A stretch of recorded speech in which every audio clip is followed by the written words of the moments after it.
what were the challenges, that you faced in the journey? Since this is such an unconventional field in establishing yourself as a humor engineer. So if you could tell us in brief that what were the hurdles that you had to face? Yeah, I mean, I think one of the biggest hurdles was around the perception of humor. And when I first started, there's an interesting kind of back and forth of what happens when you talk about the subject of humor.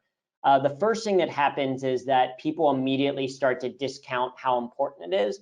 They're like, oh yeah, that's kind of a nice to have thing. Like, okay, yeah, we don't, we really need leadership training, but humor is kind of interesting. Oh, we'll take a look. No, we're going to go with leadership training because we know that. And so they discount a little bit the importance of it. And at the same time, having humor in the title increases the expectation of how funny it's going to be. I early on when I was still at P&G and I was first starting to do some of these workshops, if I did a communication workshop, people would be like, oh my God, this was so great. It was interactive. It was so fun. It was one of the funniest kind of programs that I've been to. I really enjoyed it. If I did that exact same program, but called it a humor and communication workshop, most people would still enjoy it, but I'd still get 2 or 3 people that would say something like, I thought it'd be funnier. Like just by having the title in it, they think it's now going to become just a straight up stand-up comedy show. And certainly we incorporate humor into our programs, but it's not about, hey, you sit back for an hour and we're just going to make you laugh. But no, you're still going to think, you're still going to do some workshop activities, etc., because this is about you building that skill. So I think that's part of it, was that gap in perception.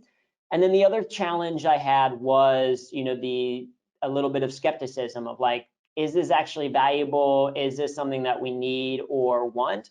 And it took me a while to get much better at explaining the benefits, right? Humor is less important. Humor is the how we do things, and more important is the what we're doing and why we're doing it. And the why is for, like I said, solving these problems that people come to. So that's why we customize each of the programs that we do. Is some groups come to us and they want stress management. So we're going to talk about the 4 R's and how humor adapts in that way. Some people are like, nope, we've got a brand new crop of people coming in and we want to improve their personal leadership skills. Great, so that's gonna be a different style and different topic of humor. Some are like, hey, we present a lot virtually and we have very disengaged audiences. So we wanna use humor, we wanna get people to stay engaged in our message. Okay, here's how humor helps to do that. So adapting it to the different environments and also making sure that we're using it as a way to solve the real problems that people are already facing were big steps for me kind of early on to make sure that, okay, this was a hurdle I have to get past.